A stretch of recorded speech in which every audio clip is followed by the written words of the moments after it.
Welcome to This Week in Colorado Soccer. Eric Poloni alongside head coach Danny Sanchez. Coach, a visit to the Oregon schools this past weekend, a 2-0 loss on Friday against Oregon State, and then a 1-0 win over the Ducks on Sunday. Tessa Barton opens her account for the season. Talk a little bit about those two games. Well, like we talked about last week, Oregon State was much better than the record, and they proved it, and they hadn't really got any breaks. And unfortunately for us, fortunately for them, they got a break on the first goal. I thought we actually played okay. We created quite a bit of chances, and their keeper made two really nice saves on Shira James. But at the end of the day, we didn't do enough to get the result. Now the danger is, by the time the game ends and we get our Chipotle, it's already 10:30, 10:45, and in 36 hours, we got to kick off 11 a.m. on Sunday. So fortunately, it's a quick trip in between Corvallis and Eugene. We had a light session on Saturday. And then I thought that Sunday it was kind of a do-or-die situation on the road, our last game against a team that had been unbeaten in 6 games.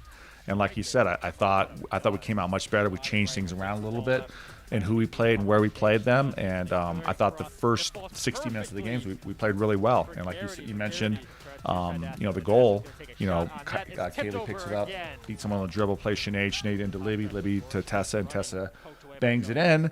And then the last 30 minutes, we defended quite a bit. But it was a really good performance against a very good team on the road.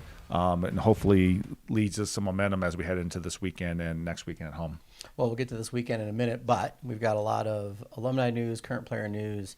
The NWSL season kicks off on Saturday. Racing Louisville FC, Jorian Bockham against Orlando Pride and Taylor Korniak, 5 p.m. on Paramount Plus. If you're looking to see some former buffs square off against each other, and then there's Marta and other players, like Alex that. Morgan, a couple other players that happen to be Not pretty as decent important. on those teams as well. But or as you said, not as important. But anyways, however you'd like to consume that game, it'll be out there. And then Amaya Gonzalez, current buff, and Steph Zuniga, former buff, both got call-ups for the El Salvador national team. They'll be playing in a couple of friendlies coming up. Yeah, I mean, obviously that's a great opportunity for Amaya and Stephanie. Some of these, I think sometimes we are spoiled in the United States with the amount of resources that our women's national team does get, and opportunities to play. And in countries like El Salvador, they don't have camps very often, and the fact that they've made a commitment to have a camp and play some friendlies in preparation for 2023 World Cup qualifiers is fantastic, and it shows you the commitment of all countries around the world for women's soccer. So we're really glad they came in. Obviously, we know the quality of Stephanie. She's playing professionally in Brazil now, but a fan favorite over her 5 years in CU. And then Amaya's really come on this year and has had a really great season. Started on Friday against Oregon State. Has done a great job. They're actually kicking off in 12 minutes from this actual taping in El Salvador against Nicaragua, and then they'll play again on Sunday. Then Amaya will be back on Monday. But we're really proud of them, and we know that they'll represent our program well at the international level. Great to see buffs, both current and former, out there still playing soccer and still playing meaningful soccer, which is great. And then, of course, we've got 2 additions for the fall. Haley Stodden, a transfer from Utah, and Isabella Grust, a goalkeeper. Talk a little bit about those 2 additions that are coming in. Obviously, Haley, Danny Sanchez special. Didn't get him on the way out, but you'll get him on the way back in. Yeah, Haley, she's a local Broomfield high school product and Colorado Rush, and we knew about her. And I remember she came to an ID camp back when we had the bubble, before we had the fancy new beautiful IPF that we have now. Bubble's taken on a completely different meaning over the last 12 months, hasn't it? Ta-ding. Well done, Eric. But yes, and she did really well, and she committed really early to Utah, and she did well there. I mean, she was all Pac-12 freshman team and a 2-year starter, and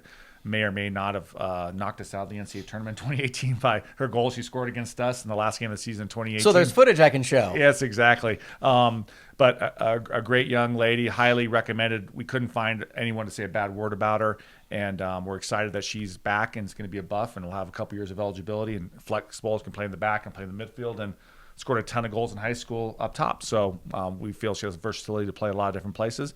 And Bella, we a late pickup for 2021, but the 7th-ranked goalkeeper in this 2021 class, and really wanted the opportunity to compete in the Pac-12. And obviously, the academics are very important to her, and I think that's really what sold her. The Leeds School of Business was really what sold her on CU versus some other schools she was looking at. So it's a great pickup for us to join the goalkeeper competition for next year. So we're excited to add them both to the roster for fall of 2021. All right, and the season, of course, is not over. No. 2 games this weekend: Arizona and Arizona State. Arizona 2:30 on Friday, and then Arizona State 1 o'clock on Sunday. Talk about what you're looking for in those 2 very important games. Obviously, both teams that we're going against playing very well right now as well. Yeah, Arizona's been really on a roll. If you look at their season, it's almost a mirror of ours. Similar results against similar teams. Every game's a 1-goal game. They have 2, Jada Talley and Jill Aguilera, 2 of the top strikers in the league, so we really have to try to contain them. But it's really an NCAA tournament game. Like I told the team this morning at training, this is the team that we're competing for a bid, and they know that, we know that, and I expect a great match tomorrow. And then Arizona State on Sunday is having a fantastic year. I believe they're 8-2-2 right now. They'll have Utah on Friday night, but it's knocked off UCLA and Stanford. And USC, they're all pretty good teams. Heard of them. Yes. So they're having a fantastic year. Probably already have an at-large bid clinched. So that's another opportunity to play a team that's probably going to be in the NCAA tournament. So we control our destiny. So we're hoping to come out with a lot of energy, and we'll have some fans out there. Prent. The weather looks great, so we're excited for the weekend. Well, as always, you can watch those games. Just go to the schedule page and click on the watch links. We'll verify that they're there. They're there. I just checked. Okay, great. So everybody can watch the games. Obviously, if you can't make it out to Prent Field, obviously, especially with the 2:30 game on Friday, although I know Beth took a half day, so she'll be there. Yes. Don't tell her boss Brent at Meadowlark Elementary in Erie that she may or may not be ditching out. We just won't tag Boulder Valley Schools in our Exactly. post, and we'll be okay. Seth, you got that one. Yep. All right, Coach. Well, good luck this weekend. Follow Buffs all season long. CUBuffs.com/soccer, and we'll see you next week.